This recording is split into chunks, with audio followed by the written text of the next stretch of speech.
Okay, welcome back. So now we're going to go ahead and tackle the ponytail.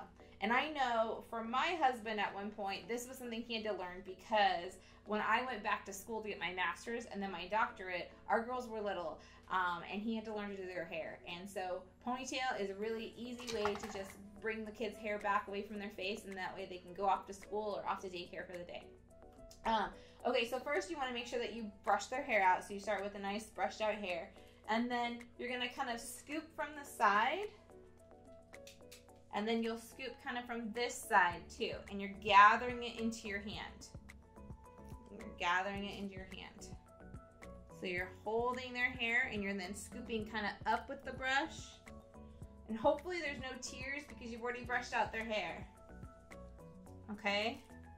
And so goal, I know for my kids, they always like no bumps, and we do the best we can. But if you're kind of scooping up with the brush, then you can kind of get a higher ponytail. And then brushing it back as well. And the whole time you're just holding that group of hair. And the more you practice, the better you'll get.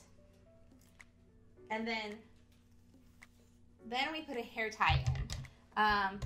We like these ones that, they kind of usually are marketed as like no tangles. They tend not to pull so much on their hair. So basically you take it, it's almost like a rubber band, it's stretchy. You're holding that hair.